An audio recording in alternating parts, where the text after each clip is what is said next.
Hi, I'm Tiffany Pantozzi with Align Real Estate, and you're listening to Beyond the Smoke with Thomas Ward.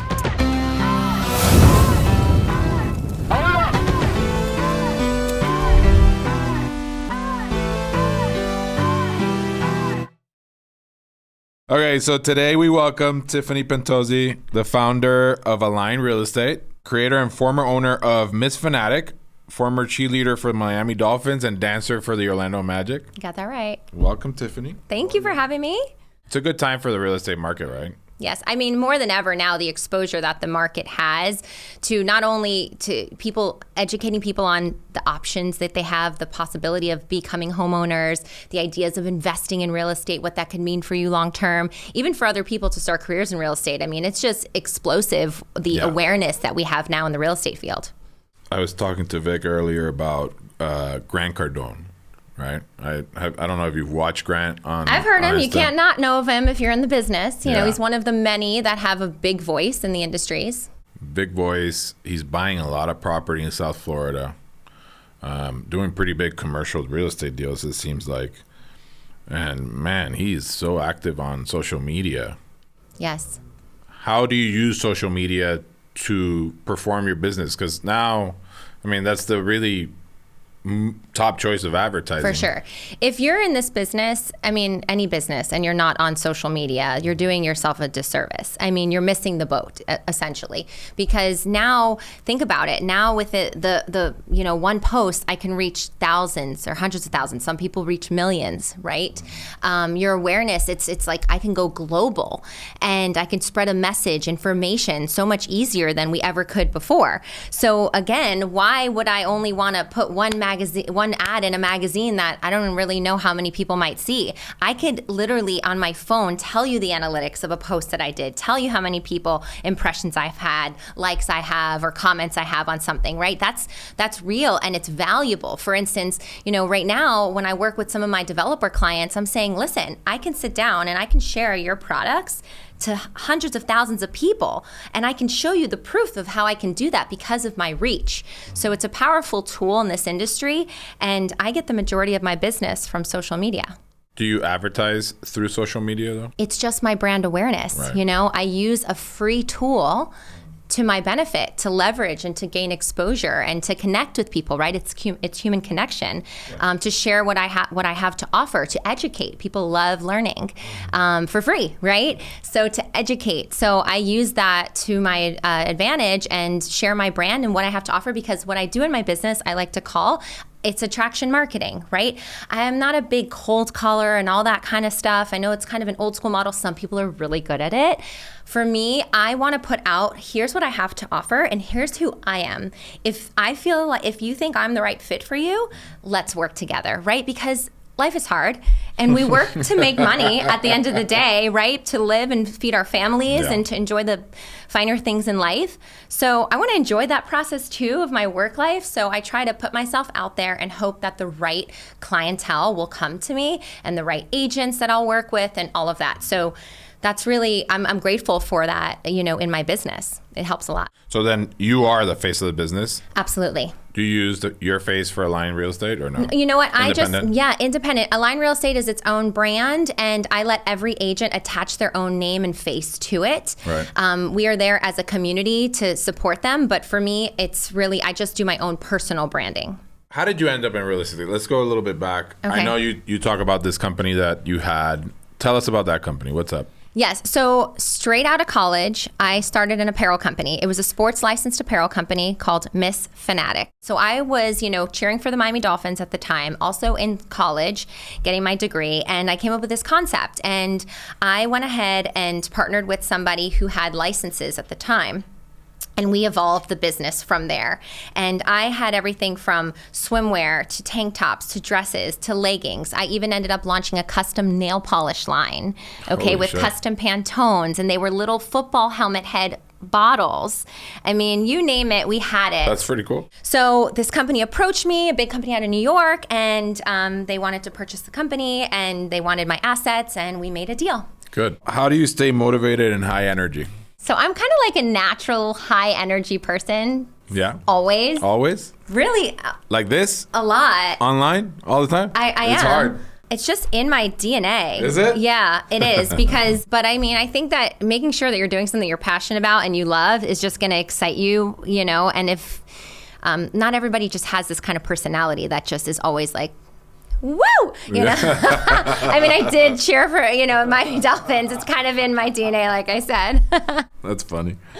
I'm not like that. No, I can see you're way more chill. Yeah, I'm chill. Some days I'm hyper. Some days, I don't know. I don't know how they deal with it. You're pretty chill. Yeah, I'm pretty chill. Okay. Am I pretty hyper, Tiffanys? Yeah, 24/7. Yeah. 24/7. That's great. And it's funny because my husband always says, "What's wrong with you? Come home and you like crash." I'm like, "Yeah, I give like all my energy during the day." It's true. It's true. No, though, I mean, yeah. listen, I'm not like superhuman. It's not like I keep this no. all the way until I go to sleep. I mean, there is a point where I get home and I'm like, I can't talk, I can't think. Like I've just given like way too much of my energy. Because when you're excited and you're doing things that you care about, you get excited. But I do that every night. Yeah? I don't talk. You don't talk? Yeah, for like half an hour. Yeah, because it's just like talking all I talk all day. fucking day. I talk all Yeah. day. Yeah. It Sometimes gets I'm like tiring. sick of my own voice, And I mean, I tell her, I'll be talking to my marketing manager and like we'll be reviewing videos or whatever content. And I'm like, oh, please turn it off. I can't even hear myself. Like, it's hard. Yeah. So I hear you like shooting. Shooting guns. Yeah. Yeah, absolutely. I went yesterday. I love it. Where'd you go? It's out in Sorrento. These guys called Pink Mist. And it's a pretty cool, I guess they make it into a 4-hour event where you shoot different guns, sniper guns, all that. Have you been to the Shooters World? I haven't. No. Oh, you have to go. No. So what's really cool about Shooters World is they have all the guns and you could try any of them. Oh, really? Literally, like Yeah. it's like any gun you see, you can try. There's even this really, really big gun that you have to lay down to shoot. I Yeah. forget the names of all these guns. They're just, I mean, I'm not afraid of them. I don't know the names of them. Like my husband would know. But anyways, for my husband's birthday, I did a private experience for him and 3 of his friends where pretty cool. I paid for them to use any gun they want, as much ammo as they want, and that big special gun Really? that you have to go upstairs to the special range to shoot. It's Okay. legit. You got to do it. I want to do that. But I love to do shooting outside too. Listen, that you would like that. And Shooters World, they have a few of them, So do you hang out with 800-pound lions, I heard? Or I am definitely a feline, like from another like universe. Absolutely. Like I connect with any feline. That's funny. But there was a rescue that we went and we had donated money to, and we went to visit the rescue and had this like 800-pound lion. They said she was super sweet and she was behind the fence, and they said if I put my cheek up to the fence, she would lick my face. Really? So I did it. Holy shit. Yes. So I did that. That's here in Central Florida, actually. Is it? Yeah, it's a rescue. Isn't it out in Sorrento? Somewhere out there, like in the middle of nowhere. In this place where we shoot, they have 4 lions. They do? Yeah. Apollo was the lion's name. I will never Yeah. forget. Apollo was Yeah, there? yeah. Apollo licked my face. Yeah. It's Yes. this house that has lions, And then they have goats, monkeys, kangaroos. They didn't offer you for Apollo to lick your face? No. Would you have done it? No. No, Apollo's nice. Yes, I from did do it. far And then away. when I went to Thailand, I had my husband come with me into like one of those massive cages with all of the tigers. Really? It was amazing. I was like laying on them, petting them. They're fine. They were totally fine. Great. Yeah. Fuck no.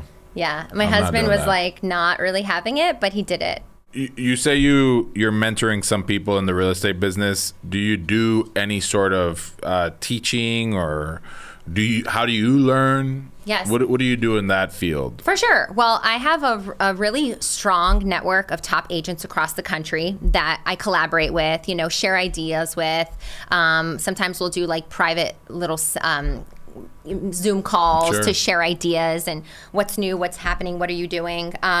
Little masterminds that we do. Yeah. And it's really powerful for my business, because I'm always really in the know of what's going on in the industry.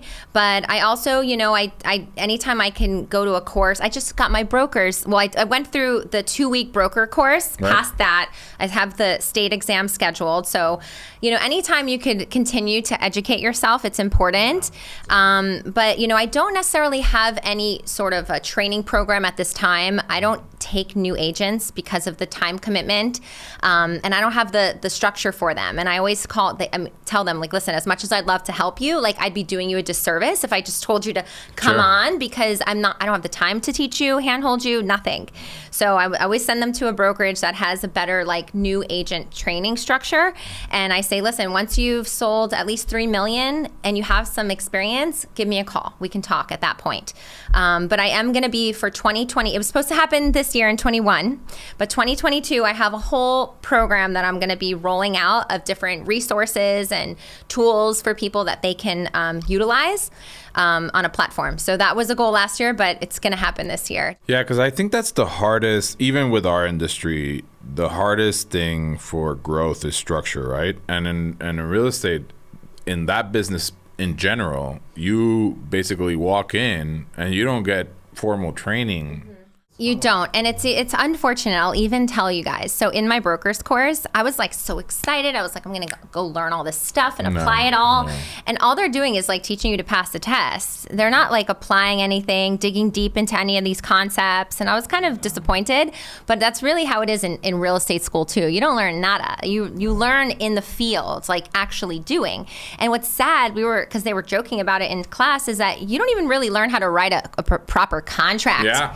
In your first course, you know? Crazy. People get out there and they don't even know how to write a contract. Well, it's not structured. Crazy. That's the issue, right? So that's why I went to work for Remax 200 and they're great, the Acker family, but structure-wise, there wasn't kind of like an education course. So for me, I hired a trainer and I would meet with him once a week and we would talk, but I was doing cold calling, which sucked. Personally, I think, like I said, it sucks, but it's something that I guess got me over the fear of rejection really quickly. For sure. I mean, definitely it's a confidence builder. Yeah. You know, one of the biggest things that you have to have in real estate is confidence. If you're going to succeed, you have to walk into a room and just like demand the attention and let everybody know that you're going to get the job done. You have to give them that confidence in you and have the confidence yourself, right? It's one of the first things I tell any of my agents. I'm like, you are not confident. You are not going to go into a room and get that listing. I wouldn't give you my listing, you know? So self-confidence is key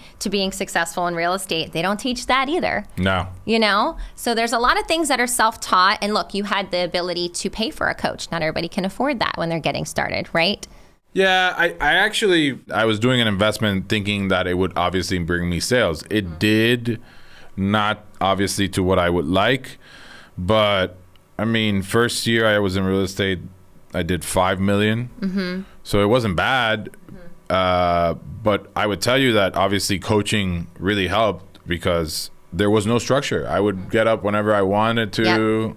If you're making a lot of money, you usually get a little comfortable. Yeah. And that's the thing. You have to treat it like a full-time job. Like even though you're your boss, like you can't just get up and do as you please. Like Monday through Friday, it's my job, you know? Like, so it's interesting. And that, again, the ones who do are the ones who you see have the most success, you know? But you still say there's a lot of luck in real estate too, okay? Some people get lucky because they don't know what they're doing, but they get lucky. I promise you this. They know somebody. So mommy and daddy help sometimes for a lot of agents to take over their businesses, you know? I didn't take over anybody's business. I started from scratch, so I'm proud of that. You know, everything that I have, I built. I didn't start in this industry on a team where they were feeding me leads.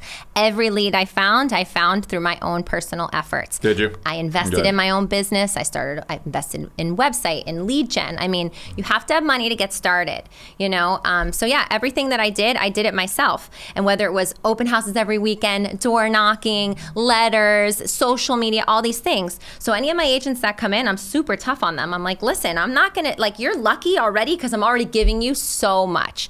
Giving you a listing presentation, giving you these tools, those tools.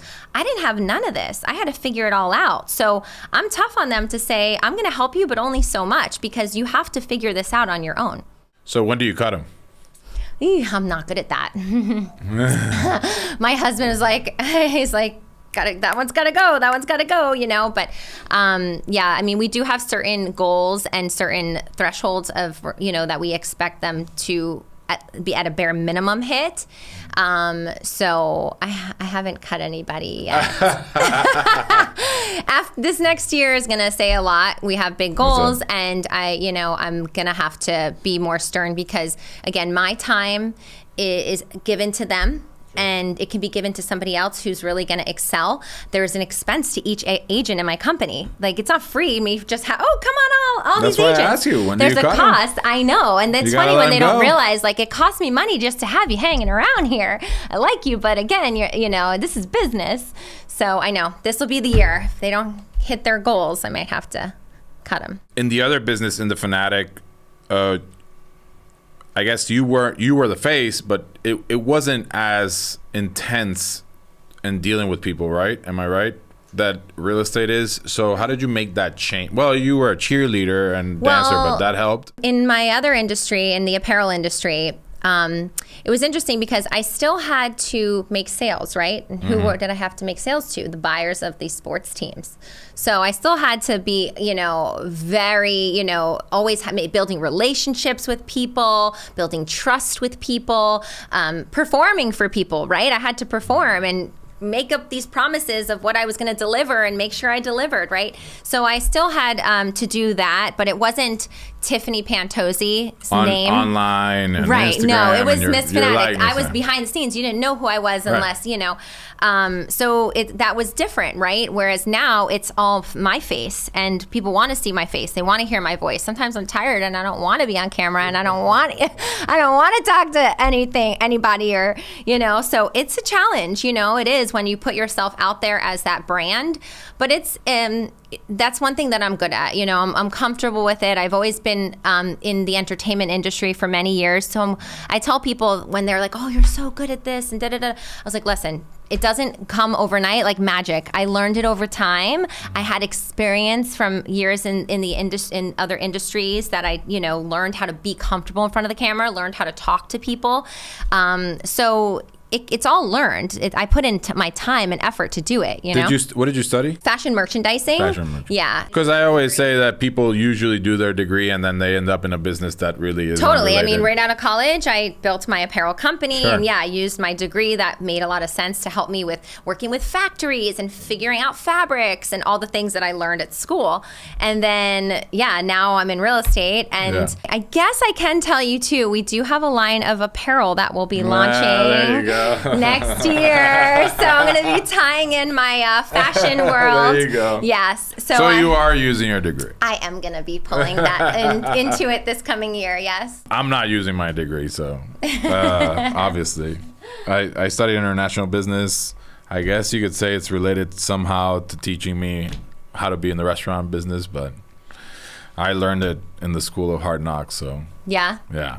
It's totally different than obviously what I thought I was going to do. So what's easier, making brisket or working in real estate? Working in real estate.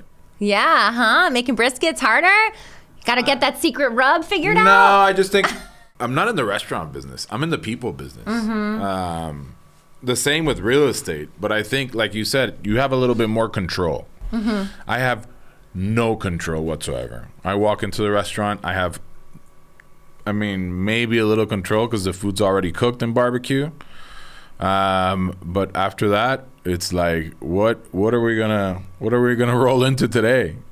So that's the tough part about. So no control business. In regards to the staff or the food or the people coming to eat it. Anything, because I can't follow the staff around and we train them.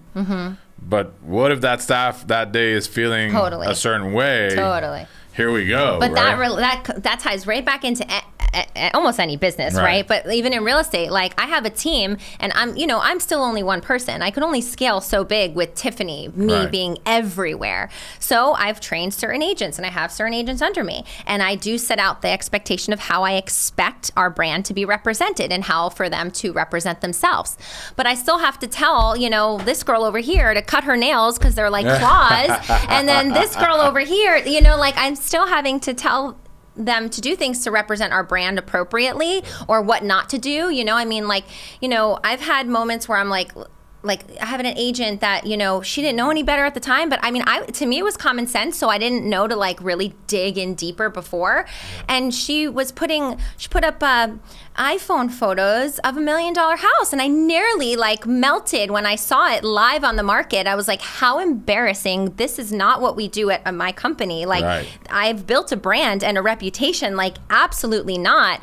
So it's unfortunate because you really, as an owner, there's so much more work you have to do to not only worry about your own business, but oversee the rest of your business, because they're representing you, right? And that's going to reflect back on you. If they do something wrong, that's the company. If they upset a client, the client's calling the company, right? Yep. Same thing with you. Your staff doesn't cook the food right that day. It's a horrible, It's on Yelp. It's on Google. Exactly. It's on everywhere. And it's they on piss YouTube. off a customer. They're like, So listen, we all have our own challenges, just different in different ways. Well, I think the only difference, let's say, is the product, right?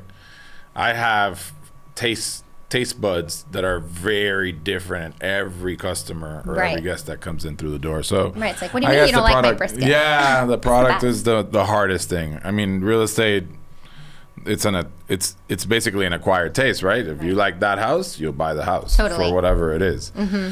In brisket world, it's freaking every day. Everybody's a critic. Everybody thinks they're a food critic. Oh, everybody. We have judges. We have people that walk up to me and they're like, "Oh, I'm a competition judge," and I'm like, "Congratulations! I don't know what to tell you." Yeah. Okay. I hope you like it. I hope you like it. Good luck. Like, what do you want me to do for you? I don't know. I had a kid come up to me. I'm like a competition judge, and I'm like, "Oh yeah, for real? Like, tell me about it." He started talking, and he's like, "Ribs, they have to fall off the bone." And I'm like, "You're not a competition judge." Sorry, man. Like that, I would be disqualified if the rib had to fall off the bone. If it fall off the bone. Right, and there's different styles, different cuts of meat, depending on if they're gonna different, not cuts of meat, but like the kind of like a pork versus a beef. Like, I don't know a lot about brisket. ribs. But No, like what we're talking about is usually these guys judge chicken, brisket, pulled pork, and ribs. And then there's a certain way of judging. And then there's a certain way in the restaurant world that you cook. Yeah. Like, it's not the same in that world. Because you're cooking better cuts of meat, one-off. You got to impress these guys so much. In the restaurant, you're cooking for the masses to come through your door. Yeah, you're cooking 1,000, 2,000 pounds a day. Fun fact for you, my husband, so although he owns a title company, his former career was he was a professional chef. Was he? So I'm quite the lucky girl. Because he cooks for me all the time, and he's really, really talented. Is he? He actually, years ago, this is before I even came to Orlando, because I didn't get to Orlando until 2010. Okay. That's when I came here from Miami. And but he used to work with Wolfgang Puck. Oh, yeah. Down at Disney Springs. Cool. Like, he can definitely cook it up in the kitchen. Yeah. But do you cook? Not at home. You don't? Not at home? No, I have an air fryer. This is a new thing. I actually have one. It's in the box in my garage. So if you find a good recipe, will you please tell me? Okay. I do sweet potato fries on the air fryer are freaking bomb. Are they? Okay. Yeah. I'm not a cook. No, I don't cook. I can only cook for if I have to feed myself, because I don't have any other option. Oh, the first time I think I cooked in my apartment in the last 6 years was COVID. Yeah. That's so funny. COVID. Do you bring a lot of your food home? No. No? It's really weird. It's now this year, like with the air fryer and everything, and I've gotten into cooking that, but I'm in the restaurant all the time, so I eat at the restaurant maybe twice a day, or I go out after I'm done with work to see every other restaurant in the fucking universe. Yeah. And get ideas. Yeah. Actually, absolutely. And I love that, because you have to get inspired by others. So is there an exit plan for you from real estate? I think that my ultimate calling would definitely be to do more of that coaching mentorship sort of structure, and be a little bit outside of the production side of things. That would be the goal. I'm also working on starting a family, because I currently have no kids yet. So those kinds of things are definitely priority in my life. So that would be the ultimate goal, to build a really strong team of professionals, and that I can just continue to, pour into, ideas, give them mentorship, coaching, whatever they need. That would ultimately be the goal. So you don't want to retire? No, it's funny. I don't. Like, listen, in a perfect world, sure, would I retire? I don't think I'd ever be able to sit at home. I'd probably, truthfully, if I didn't have to work, if I financially did not have to work, I would give so much of my time to any animal shelter, charities. Like, there's so many people that I know of that are very wealthy and they don't work, and it's like, I wish that they did more for society, right? So if I didn't have to work, I would be so busy with charity work specifically for animals.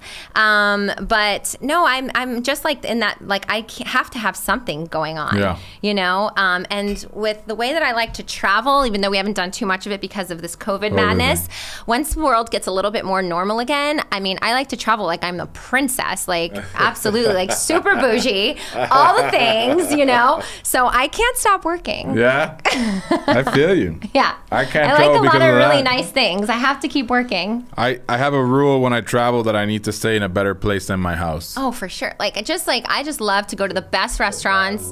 Dine at the finest restaurants. I don't really care about restaurants, believe it or not. Interesting.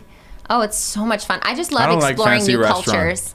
What kind? I don't like fancy restaurants. You don't? Well, the fives, like, the ones that are like Michelin stars. Yeah. Truthfully, I've had a few of them. And the meals are like, they're fun to look at. Sure. They're not like, oh, that was the most amazing meal I've ever had, So they're fun for the experience to say you did it, but I still rather have like a ridiculous bowl of pasta, Something greasy. Something delicious. Yeah. What was your oh shit moment that you said, here we go, like, it's where I'm wanting to go? Or was it with Fanatic? Was it in real estate? I've had a few oh shit moments, I think, in life that have taken me into different, on different paths of where I've gone.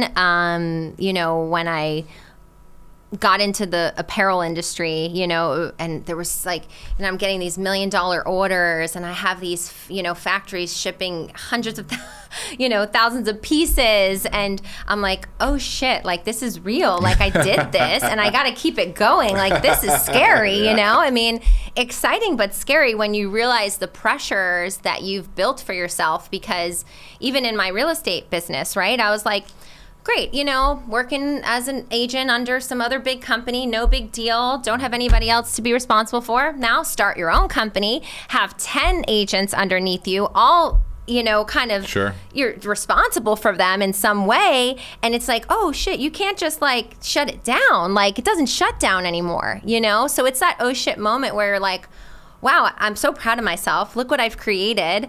I have this crazy momentum in my business, and there's only, more to come. But it's, oh shit, I can't stop this. Yeah. Like, there's too many people depending on me. There's too much money involved. It's scary, right? That's the oh shit. When you realize that what you wanted, you've created, and now it's bigger than what you thought, and it's not stopping. It's not stopping. Because what's scary sometimes, I think, is we all get tired, right? We all have those good days and we have the bad days. So on those bad days, we're like, fuck it all, and you're like having a day, and you're like, but I can't because I have to pay this person, and I have to pay in this person, and all these agents, and all this, all this that I have started, and people depending on me and looking up to me. So yeah, that's my oh shit. It's like, oh shit, you started something, you can't stop. But I think that I'm grateful. At the end of the day, what I've always tried to remind myself of is always come back to, is being grateful, gratitude, because shit, like, and I have so much. Like, I could be sitting here on the flip side, not having any business, not having any agents that want to work for my company, not having opportunities, not having somebody like you that even wants to talk to me. I think that even in our hardest moments, and my husband has to remind me of this. Listen, I am preaching, but I am not perfect, okay? So my husband just, I think, was it this morning? He told me, I think I was complaining about something. He's like, no, let's back that up and start with gratitude, because we have so much to be grateful for. And I think when we start our lives and our days about focusing on the things that we do have, it just makes the world of difference. So, and everything else will sort itself out, right? Good answer. Yeah. Well, thanks for being with us here. Absolutely, I'm grateful. I appreciate your time. You're for grateful? You having me here and this opportunity. Yeah. And look forward to chatting again in the future. Thank you. Thank you. Appreciate it.